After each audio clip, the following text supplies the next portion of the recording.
For those of you who don't know me, I've been involved with open source search for a while, worked at Lucidworks for a while on both Solr and Fusion, the co-author of Solr in Action. And if you didn't see the news this past week, I'm also excited to be launching a brand new book entitled AI-Powered Search with Manning that just came out this week. It's not done. It's in early access, which means you can pay your money now and get the book later. But no, as the chapters are written, they'll be released, and you can actually go online and provide feedback on what you see, what you like, what you don't like, what you want to see. So definitely would encourage you guys to check that out.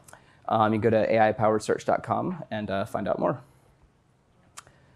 So today, the agenda, real quick, tell you about the company, about Lucidworks, quick introduction to natural language search, what is a knowledge graph and other related terminology, quick philosophy of language coverage, talk about semantic knowledge graphs, knowledge graph goals for natural language search, and then a couple of relevant tools that I've used to build a really cool example of doing natural language search with knowledge graphs, and then we'll dive into a demo at the end, which should be pretty fun.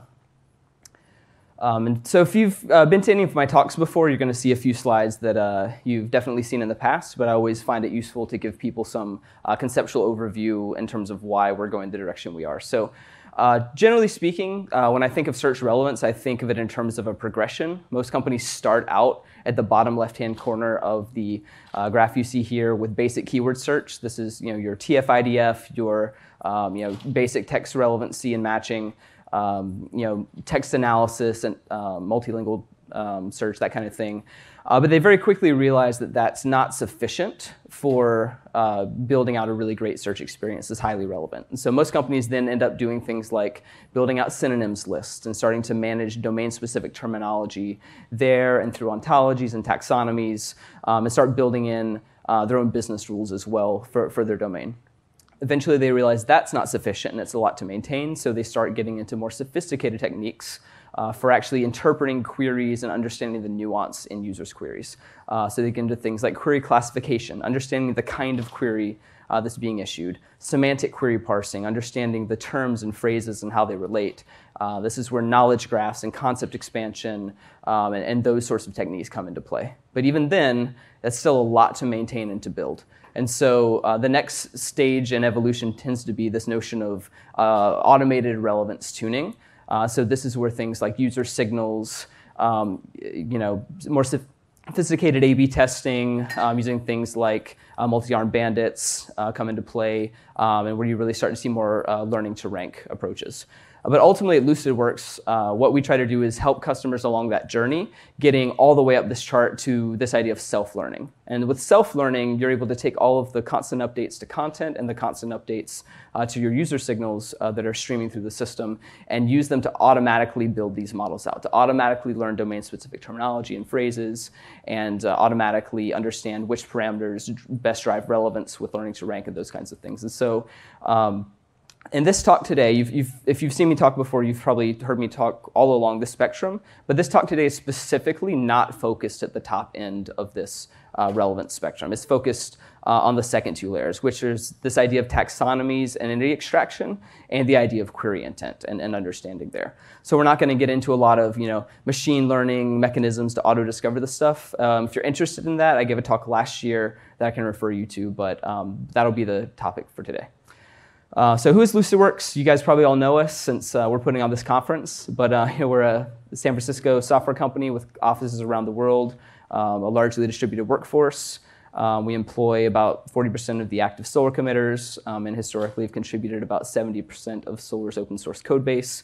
We're also the company behind Fusion and this conference. Our Fusion product is the industry's most powerful intelligent search and discovery platform, with Fusion Server, Fusion AI, and Fusion App Studio, which you can hear about in lots of other talks throughout this conference. So next. We're also recognized as a leader amongst our peers in the industry. So definitely encourage you to check us out and our Fusion product.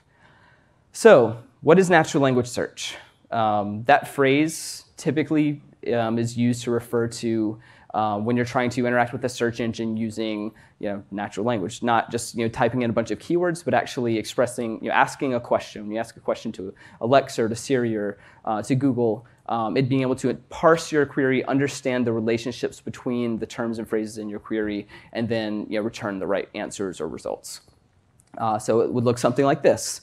You go to a search box, and instead of typing insurance spouse or spouse insurance, you type, can my wife drive on my insurance? And then you get answers back based upon a correct interpretation of that question. So if that's what natural language search is, what is a knowledge graph?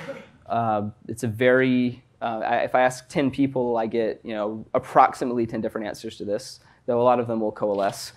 You could always go to Wikipedia and look it up there, though I'm afraid it's not super helpful. According to Wikipedia, a substantial amount of research has used the phrase knowledge graph as a generalized term. Although there is no clear definition for the term knowledge graph, it is sometimes used as a synonym for an ontology.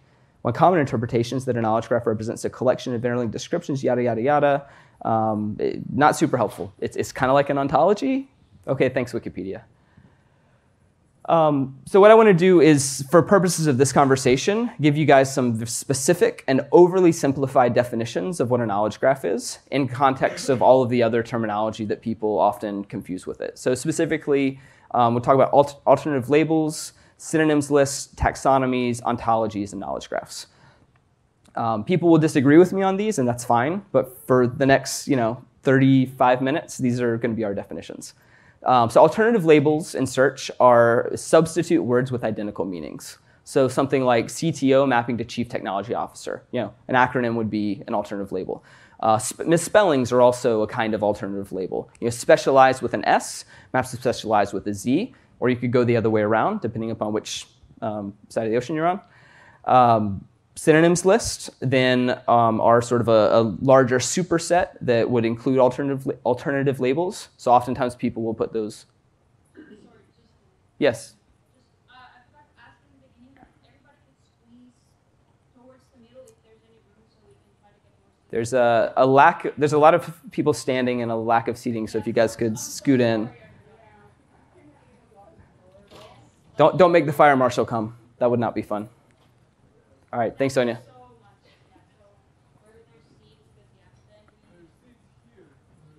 A couple over here. Yep, let you guys fill in.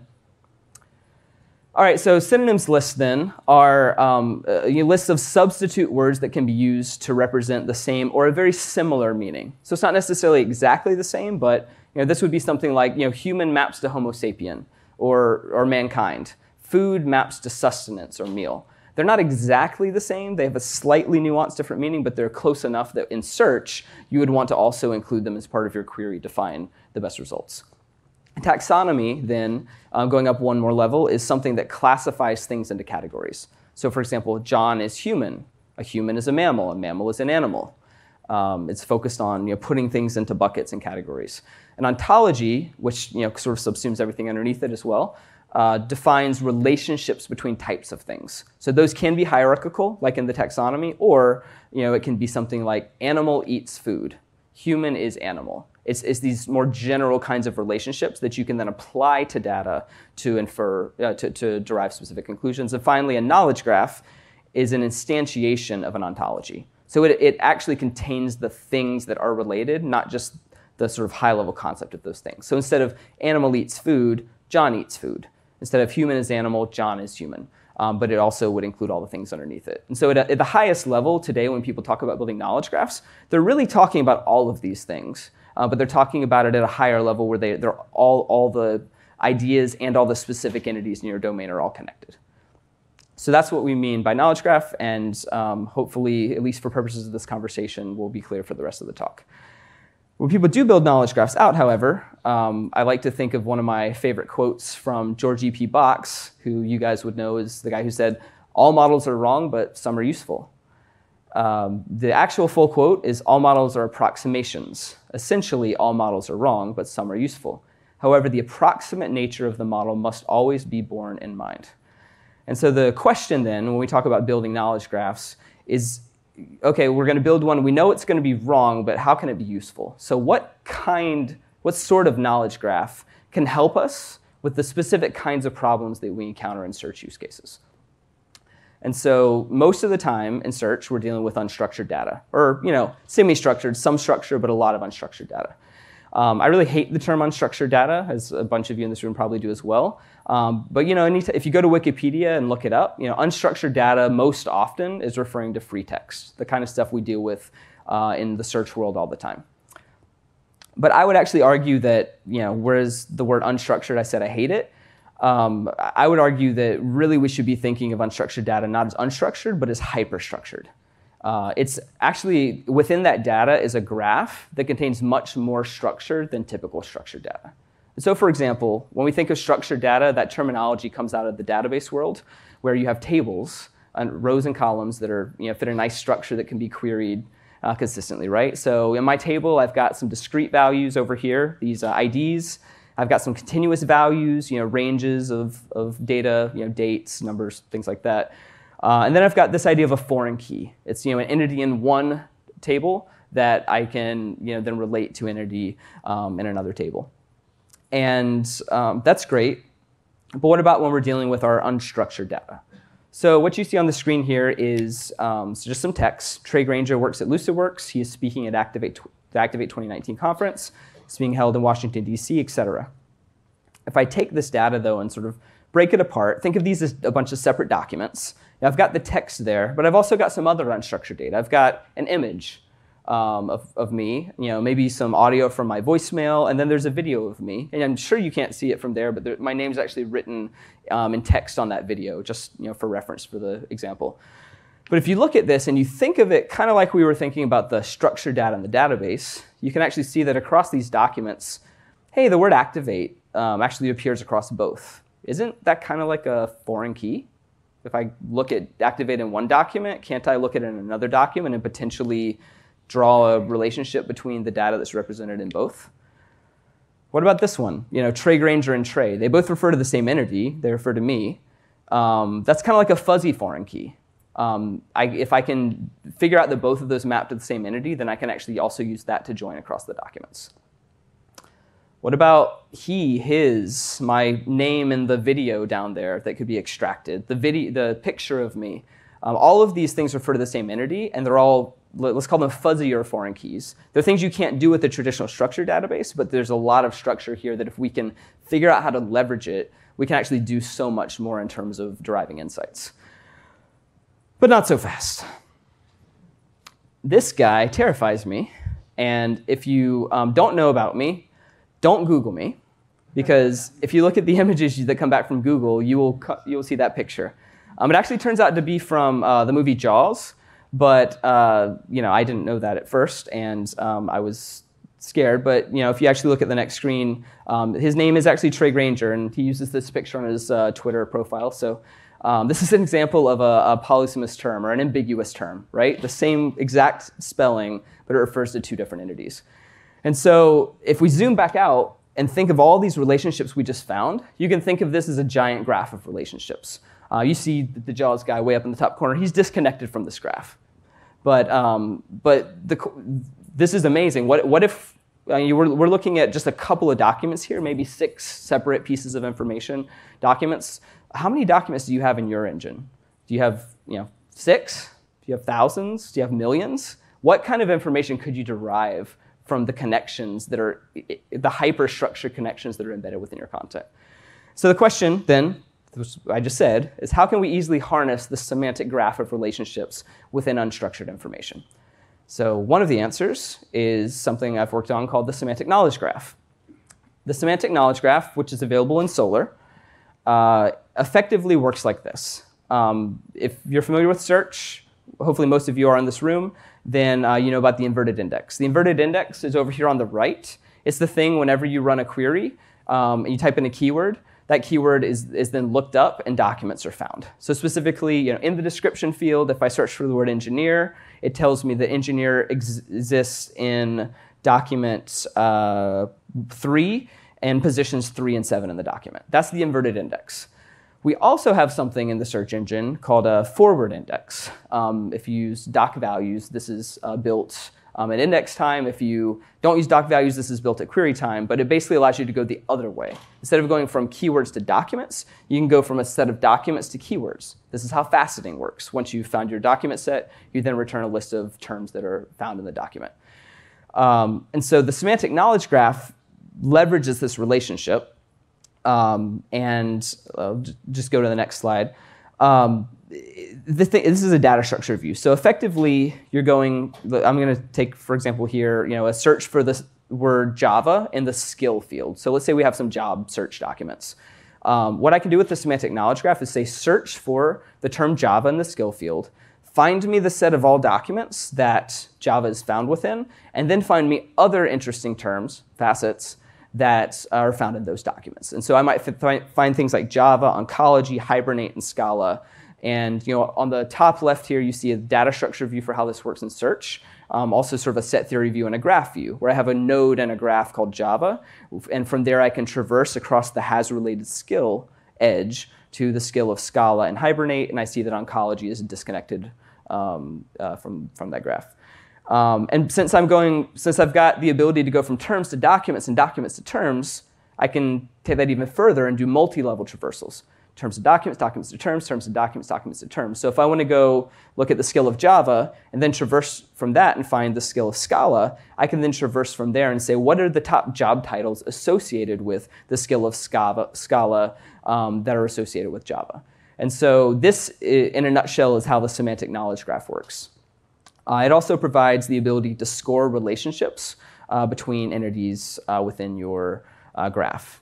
So in this example, I've got the word Hadoop on the left, and I've got 6 arbitrary keywords on the right: Beehive, teacher, .NET, Java, registered nurse. And what I can do is ask the semantic knowledge graph to rank all of these terms based upon how statistically related they are to Hadoop. And so what the semantic knowledge graph does is says, oh, sure, no problem. Let me look in all of your content in your inverted index. And what I can determine is that the word Hive is very, very highly related to Hadoop. Java is very positively related to Hadoop, but not as much as Hive. .NET has a positive relation, but it's not as positive. B has no correlation because my document set probably doesn't have B in any document that have Hive because it's a technology or job doc set. And then the word teacher is negatively correlated with Hadoop. It's not to say that there aren't documents that have both Hadoop and teacher in them. It's just to say that in most documents that have Hadoop, they're not documents about teachers. Similarly for registered nurse. Registered nurse is the least correlated with Hadoop amongst these terms. Generally makes sense? OK. The math's not super complicated. It's there on the slide. You can probably do it with a pencil and piece of paper for every single one of these if you wanted to. But when you actually take this and try to look for practical applications, there's a ton of them. And so this slide on the screen you'll see is me just querying Solr in the semantic knowledge graph for the term Advil. And all I'm doing is I'm saying, I want to search for Advil, and I want you to find me the top most related terms associated with Advil. So what do I get back? Advil, Motrin, Aleve, naproxen, ibuprofen. There's a pretty good list of things that are very conceptually related to Advil. This is effectively faceting, but with faceting, you would also get back very common things that occur often. What the semantic knowledge graph does is instead of sorting by count, it sorts by statistical relationship. So, or I'll say semantic relationship in terms of how these terms are co-located across your document sets. Similarly, another use case is content-based recommendations. So on the left here, I have a job posting for a UI developer job at Lucidworks. I take that content, pass it to something I'll talk about in just a little bit called the Solr text tagger, extract out possible phrases, and then pass those to the semantic knowledge graph and say, please rank all of these phrases in this document based upon how related they are to the type of document it is. In this case, that type is UI developer. And so what I get back is, OK, the summary of this document is JavaScript, CSS, AngularJS, semantic HTML, front end, and web standards. Get rid of all the other cruft in the document. Those are the things that matter.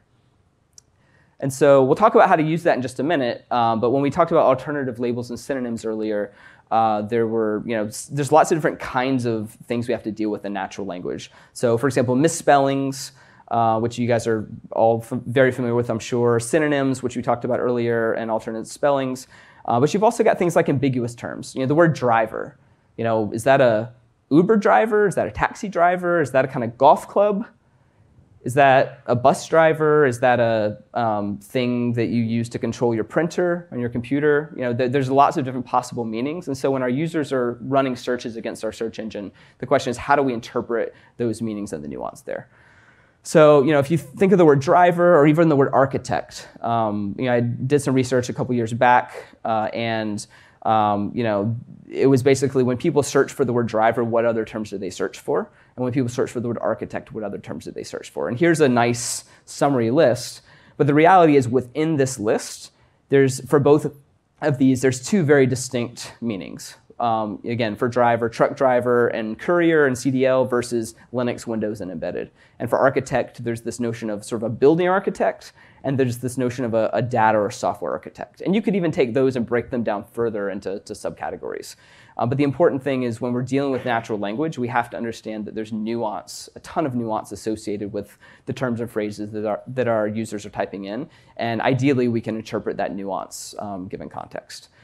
So there's a couple of ways to do this. I've published 2 research papers, one on doing it through query log mining, and then, of course, there's the semantic knowledge graph, which we're here to talk about today. So let me just jump right into an example. This is a query to the semantic knowledge graph for the term barbecue, BBQ. What I'm trying to do is find, the word barbecue, does it have multiple meanings? And can I generate those meanings using the semantic knowledge graph within specific categories to disambiguate? So what you'll see on the screen is, I'm not going to go through the syntax on the left right here. We can talk through that later. But effectively, I sent a query to the engine for the word barbecue, told it to find me the top 2 types of documents that are the most semantically related to the word barbecue within my content, that math we saw earlier. And then from those 2 categories that are the most related to barbecue, find me the top 3 keywords that are the most descriptive of that word barbecue within that category. So what do I get back? The top category associated with barbecue is restaurant. And within the restaurant category, barbecue means barbecue, brisket, ribs, pork. Got it? The second most popular category is outdoor equipment. Within the outdoor equipment category, barbecue means barbecue, grill, charcoal, propane. It's clearly 2 related. They're both talking about cooking meat, but distinct ideas in terms of what I'm looking for.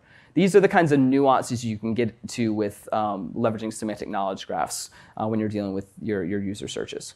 And so ultimately, if you take those terms, take the context of the query, the context of the user, and then apply that to disambiguate the terms, you can generate these unique meaning vectors, not just for every term, but for every term in every context. So every query could effectively generate a unique meaning of the words that are in the query based upon the surrounding context. And the way I like to think of it in thinking sort of the philosophy of language is that whenever you see a term, that every term or phrase that you ever encounter has a unique meaning. And effectively, it's a context-dependent cluster of meaning with an ambiguous label. So what do I mean by that? Well, the ambiguous label is the text, like D-R-I-V-E-R. That's the label. The cluster of meaning is all of the things that are meant by it. So which vector of meaning did I pick? And context-dependent just means the context determines that cluster of meaning.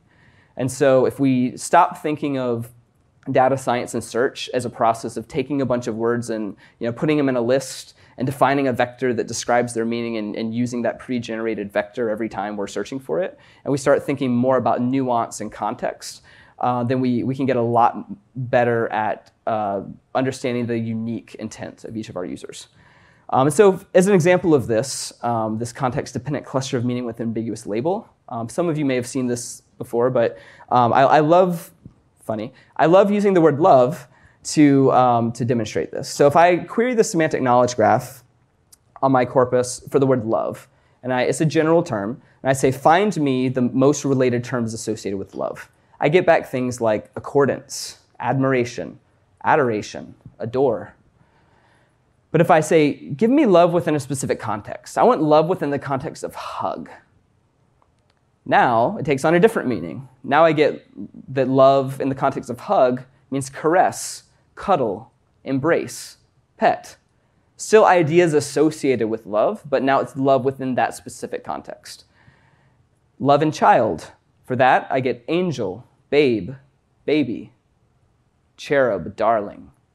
Again, still associated with love, but nuanced for the context I gave it. And those are just 3 arbitrary words that I picked to pair with love. I could literally take any terms that appear with love anywhere in my documents and find out what the contextual meaning of love associated with those is.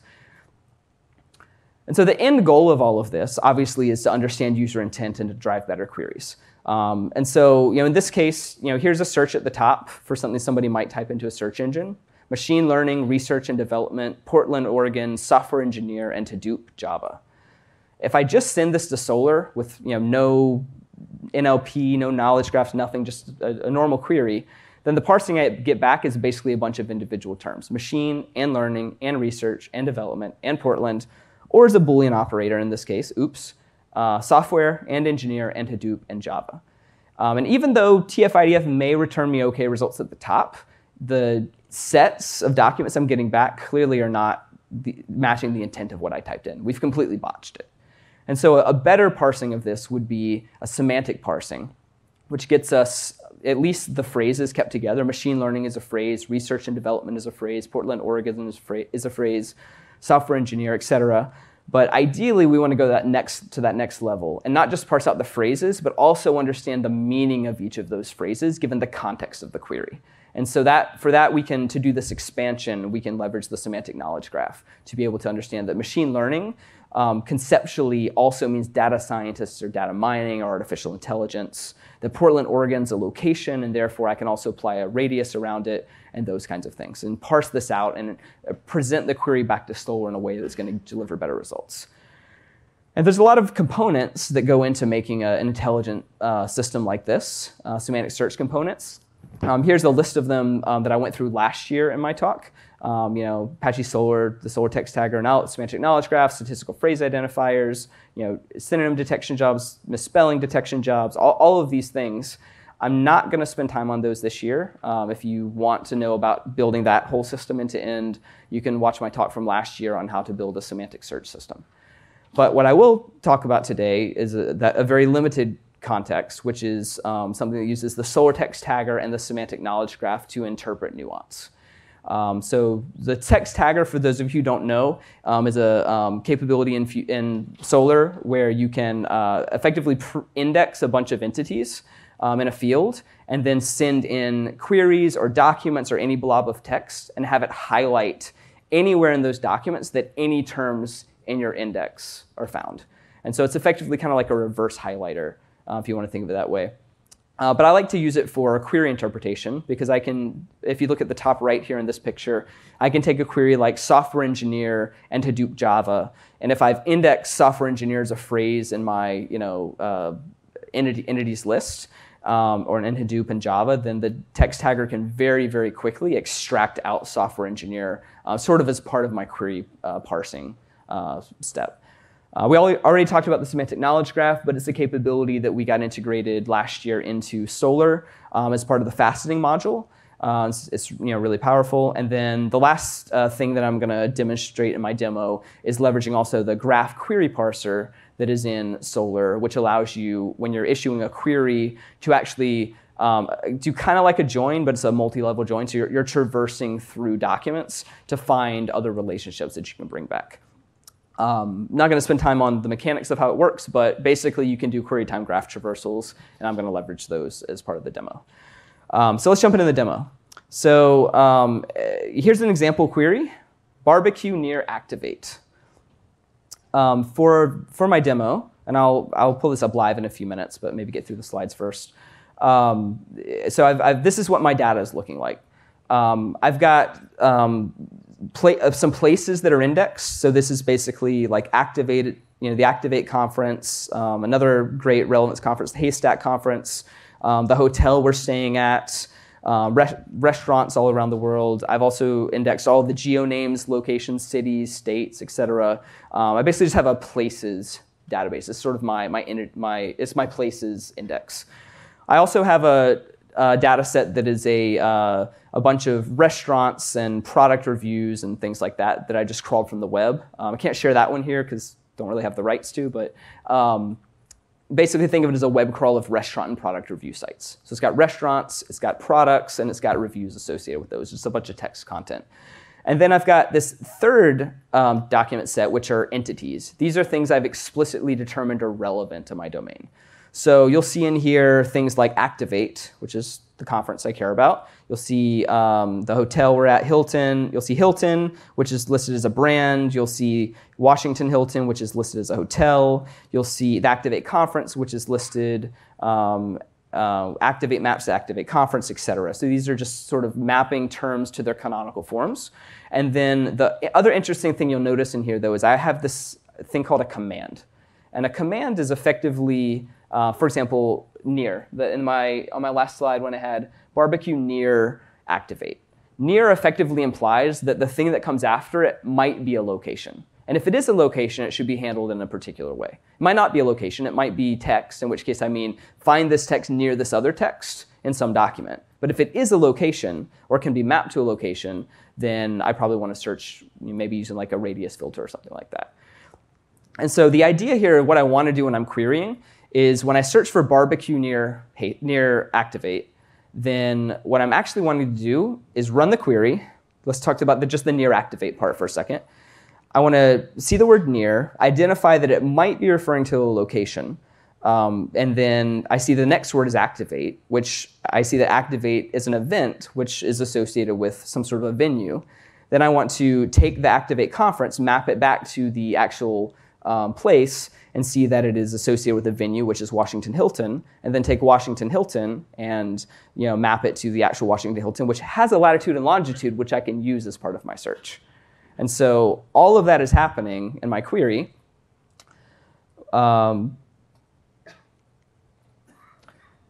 Which looks like this. Or I'll build it up step by step. So the first part here is, I'm going to just use the graph query parser in Solr to say, hey, I want to search for the word Activate, and then traverse from it to find any locations or venues that might have a latitude and longitude. And from this, I find the Washington Hilton. If I convert this over to a graph traversal using a facet, this is what the syntax looks like. And now I not just have it coming back as a document, but I have it coming back in a facet, which I can then combine with other kinds of faceting, like the Semantic Knowledge Graph, to interpret the words like barbecue. So for there, I'm going to go back to the example from earlier about barbecue, which we looked at. Remember, we saw the two different contexts for barbecue and unique terms associated with them.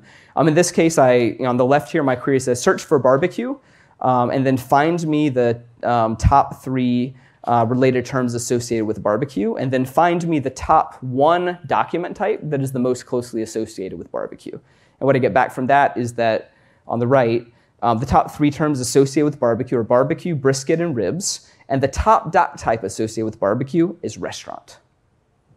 So now, if I combine all of that stuff I just showed you into one query, I know this looks a little crazy, and apologies, but you can grok this and parse this later. This is one query which does all of that, and ultimately allows you to, let me see if I can skip ahead. Ultimately allows you to do this. So I search for barbecue near Activate. This thing gets parsed out. You see that middle step that's parsing it using the commands that I talked about. And then the final query that goes to the search engine is barbecue with boosts, barbecue, ribs, brisket. Doc type is restaurant that I want to filter down to, and I want to find everything that's within a 50-kilometer radius of the location of this hotel. That's what I get back just by typing in that keyword query. If I want to take it a step further, I have another command in there, which is top or popular or things like that. So if I type in top barbecue in Washington, D.C., or top barbecue near Activate, or some variation, something like that, now you'll see there's a popularity boosting function that happens at the beginning of this.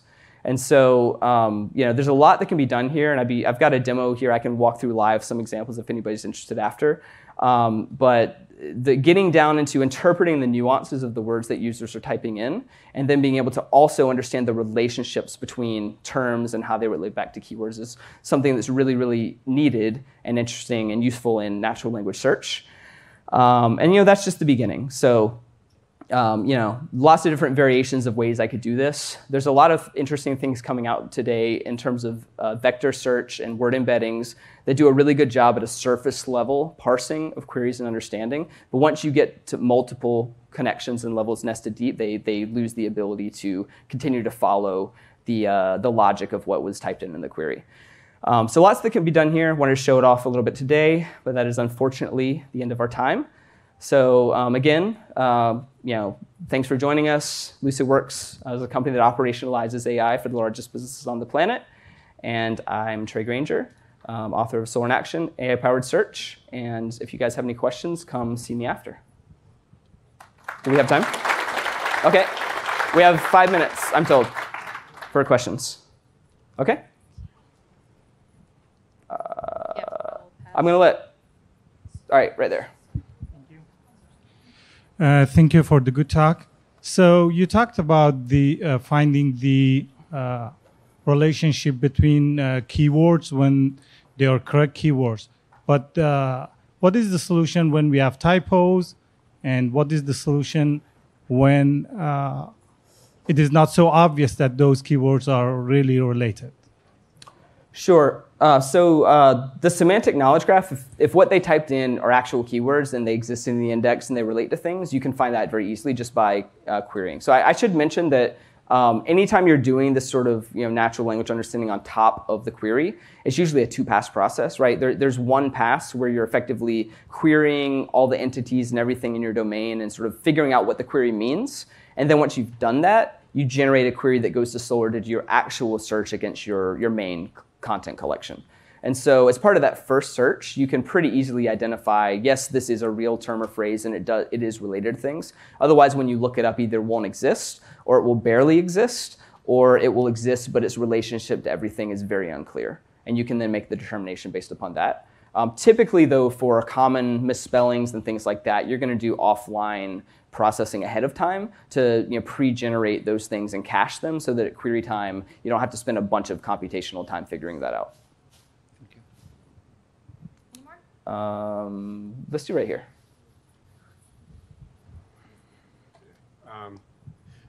I wanted to understand, so the things that you have shown us are running the text tagger against the corpus and then just the actual operation of the semantic graph layer. Mm-hmm. There wasn't, to do what you saw, was there more than that? Was there, data science involved and running through processes to massage data? Or was it just like you pointed it at something and then you're able to go in and query and make it do what you had shown? Yep. So at the beginning of the talk, let me just show the slide real quick. At the beginning of the talk, I showed this slide, which basically said there's a bunch of really fancy stuff you can do to automatically learn all this stuff. And I talked a lot about it last year in my talk. And I said this year I'm not focused on that at all. So this presentation was specifically the text tagger and semantic knowledge graph and the graph query parser in Solr that was doing everything I just showed you. There's some data modeling. I showed you the data sets at the beginning and said, hey, here's some commands that I put in. There's specific entities associated with my domain that I know, like this hotel. And so that I've mapped entities in there. It's not just free text. Right. But getting to those entities from the free text is also possible, but that's where you start to get into those other algorithms. Right. Yeah, but today was very much a sort of hands-on, how do you combine those three things to parse queries on the fly, interpret them in a nuanced way on the fly, but without any sort of externalized machine learning. Okay. Yeah. Thank you. We have, let's do 2 more. Okay, right there. Yeah, so how would you handle the entity overlap? For example, weekend, it might mean the performer of the weekend, and it might be also the time. Right? Which word? I'm sorry. Weekend. Weekend. Yeah. So, yep. So there's usually so the question was a word like weekend. How do you figure out what the right meaning of it is? What I'll say is usually in your search engine you have some context. So if your search engine, people often query by day of the week, like maybe it's an event search engine. Weekend probably usually has the meaning of weekend, but might mean the band, right? So. In that case, you're going to usually pick a default interpretation that you're going to apply for everybody until you've learned that that person actually likes the band the weekend. And then you're going to switch the interpretation for them when you start personalizing it. Usually with all of these things, you've got sort of the highest level persona, which is everybody and what does most of the population want. And then you start drilling into specific subpopulations or personas where you can take those different interpretations. The other thing you can do, though, is take the context of the query into consideration. So even though the word "the," for example, in most documents is highly correlated, or is not correlated with anything, it actually has a more positive correlation with weekend than other things for that specific meaning. So if somebody types "the weekend," you can say weekend actually is referring to the band here because the word "the" also appears statistically. So there's things you can do there where you can take the query context into consideration. If they type in "weekend band," you can say band is going to change the contextual meaning of the word weekend, and therefore you get the interpretation just from the query itself. Okay, with the semantic knowledge graph, for example. Can we do one more, or are we done? One more. All right, one more question. Right there. Sorry, who was it? Thank you. So to make something like that work, it seems like there's going to be a lot of orchestration needed in terms of like your different domains. Like if it's an event, we need to do this, and if it's a location, I need to do this, Yep. or if it's this type of thing, go against this corpus versus that corpus. Can you talk a little bit about like how much work is involved in that and the role of business rules versus automation versus Yep. just brute power? Yeah, sure. So there was no machine learning in this whatsoever other than what the semantic knowledge graph was doing, if you count that. The short answer is everything I showed you today required me to have entities specifically mapped in and to define those commands that relate things together. To say when someone types in the word "near," and if the thing after it is somehow can be mapped to a location, uses a location, otherwise use it as a text similarity kind of thing. So yes, there's manual building of that. It's kind of like building out business rules, except for these are more like natural language interpretation rules than they are business rules. However, one area that I'm looking into for maybe next year, let's say, is trying to figure out ways to do this in an automated fashion. So for example, the rules that I generated, you could imagine throwing syntax at a machine learning algorithm, throwing it some test and some test data and ideal ranking of results, and have it figure out, hey, when people type in these words, these query patterns actually return better results. And you could sort of automatically generate some of these and then probably curate them after the fact. But I think there's definitely some ways that this stuff could be, that process can be automated. But yeah, for right now, the assumption with what I showed today was that you would kind of know some of these things and map them out yourself. But you get to a lot more nuance with this and ability to handle nuances of relationships between language than pretty much anybody is doing today with in their search stack. So, all right, I think we're out of time. Thank you, everybody.